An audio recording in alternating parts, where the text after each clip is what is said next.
segundinho que mudou o foco. Beleza. Então manda ver, vai. Idealmente, as fases do filme chamadas, né, desenvolvimento, que é a fase maior que o filme tem e onde estão envolvidos menos equipe. Depois a gente tem uma preparação, uma pré-produção, outras pessoas invertem, filmagem e pós-produção. É muito natural, né, a relação de quanto mais tempo bom, rápido e barato. Então, quanto mais tempo tem de preparação, melhor e mais barato vai ficar seu produto final. E a lógica é a mesma se invertendo. Então, se você reduz o tempo de preparação, você vai ter qualidade inferior ou vai gastar mais para ter a mesma qualidade. Então, reduzir tempo de pré-produção nunca me parece uma boa ideia. Ocorre que por diversos motivos, às vezes ela se faz necessária.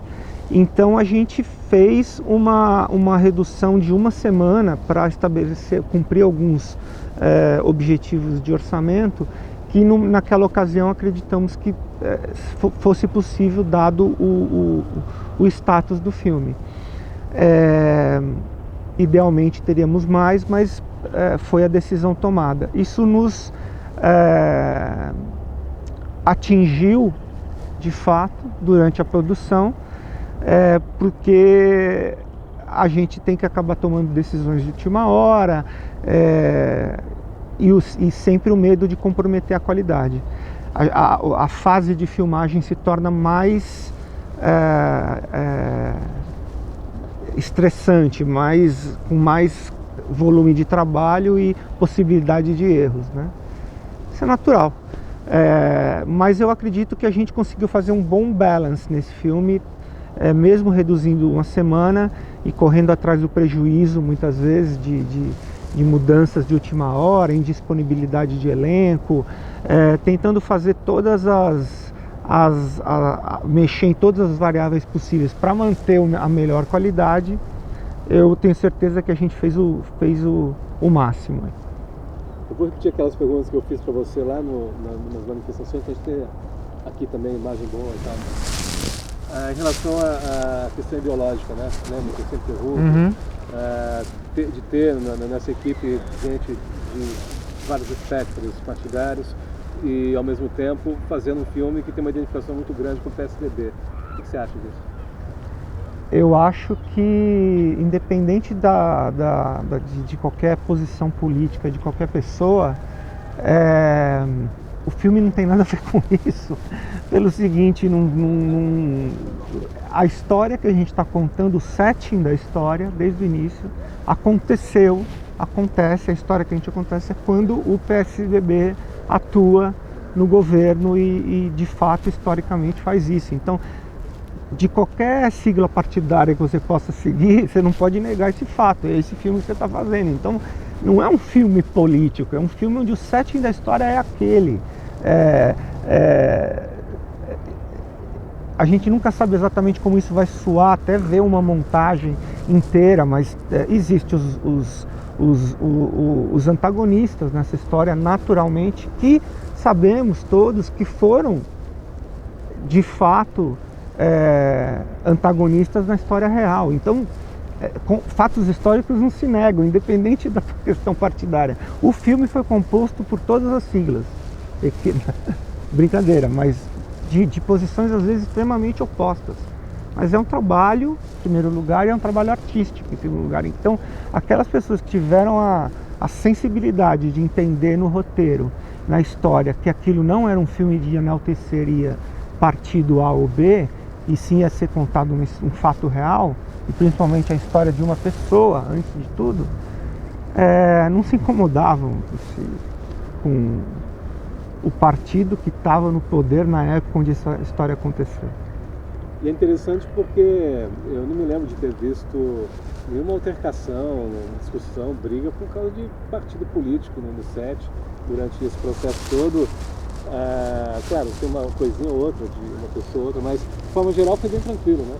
Foi bem tranquilo. Em Brasília tinha diárias. Eu mencionei que algumas das filmagens estavam acontecendo em Brasília durante as manifestações com aquele pato gigante e tal e a gente tinha membros da equipe que no horário de folga, no horário alternativo, tinham ido para manifestação de A ou B, então não importa, não importa, mas membros da equipe foram em ambas. Isso que é bom para deixar claro que a gente não tinha nenhum preconceito com ninguém. Vamos ver, falta bem pouco agora.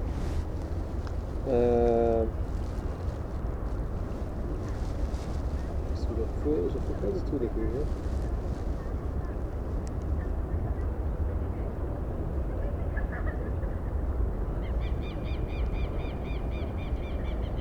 Dessa lista aqui a gente abordou tudo. Você quer falar um pouco mais sobre alguns profissionais que você admira? Sei lá, alguma coisa que a gente possa cobrir a imagem na hora em que a gente vai mostrar uma atuação, por exemplo, ou alguma coisa que tenha te chamado a atenção em relação ao elenco?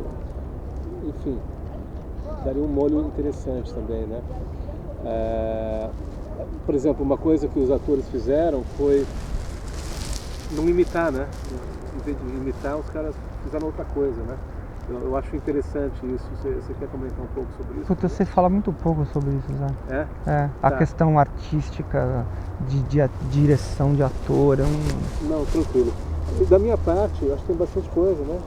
Tem bastante, né? Se quer acrescentar algum outro assunto que a gente... eu queria acrescentar, eu queria falar sobre produção de locação. Sim.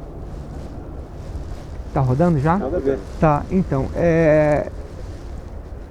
quando a gente monta uma estratégia de produção para um filme, né, o roteiro é aquele tal do papel que aceita tudo. Então, a gente tem que otimizar uma logística, uma decisão de estratégia de produção que faça caber naquele dinheiro de maneira mais racional e maior valor de produção vai ser arranque dali, né?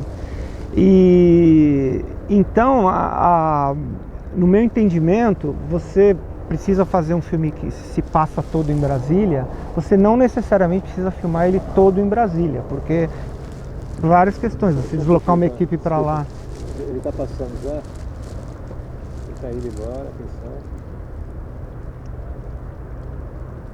Se puder repetir esse último raciocínio.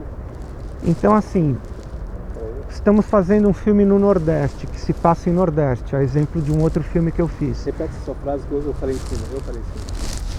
Meu, se não deixa esse helicóptero, eu me perco no pensamento. Eu prefiro... Fica totalmente inaudível o som se vem um helicóptero? Não. Mas tá terminando, é a última. Mas é que me perco no pensamento, aí eu queria... Então, não, vamos lá então. Então vamos lá assim. Para montar essa estratégia de produção de forma eficaz, onde o dinheiro que você gaste vá totalmente para a tela, muitas vezes você tem que... O filme necessita que você filme fora do eixo Rio-São Paulo, onde estão a maior parte dos profissionais, a maior parte dos equipamentos e tal. Então, o que acontece? A gente se desloca e isso gera custo. Então você se desloca para, no caso de um filme, uma comédia romântica que eu produzi, nós filmamos 6 semanas no Nordeste e 6 semanas no Rio de Janeiro em estúdio e locações, porque não necessitava estar de fato nessas cidades para ficar dentro de 4 paredes ou dentro de uma locação interna. Mesma coisa se faz na Amazônia. Eu filmei uma longa-metragem infantil na Amazônia, a gente fez metade na Amazônia, a outra metade você faz onde você só filma em locações remotas quando você tem uma necessidade de mostrar aquela locação. Então você manda lá e filma o mínimo possível para mostrar a grandiosidade o que aquilo é único. O que você pode fazer num lugar mais barato, você faz, né? Eu fico imaginando se a indústria americana, quando filmou aqueles filmes que se passam no Everest, eles foram pro Everest filmar lá, levar a equipe de helicóptero de lá para cima. Óbvio que não, né? Agora, obviamente, foi uma unidade para lá, filmou várias cenas lá com alguma coisa, aéreas, helicópteros. Então, é esse conceito que a gente estabelece. E, para mim, uma função fundamental é um bom produtor de locação, porque esse produtor de locação ele não vai pegar um banco de dados que ele já tem lá, como a maioria dos produtores de locação tem um banco de dados e diz assim, a casa bonita, plim, vem 30 opções. Casa de classe média, vem 40 opções. Isso para mim não o trabalho de um produtor de locação num filme desse é muito maior, porque ele tem que conseguir locações que match com o lugar que você está recriando e ser muito criativo nesse sentido. E a gente tem cenas no filme que eu repito, eu desafio alguém identificar que a cena, um exterior, por exemplo, não foi filmado em Brasília e foi filmado em São Paulo. Então, esse trabalho do produtor de locação eu acho fantástico e nesse filme foi fundamental. Para mim valeu, Ivan. É? E você valeu? Valeu. Eu queria mandar esse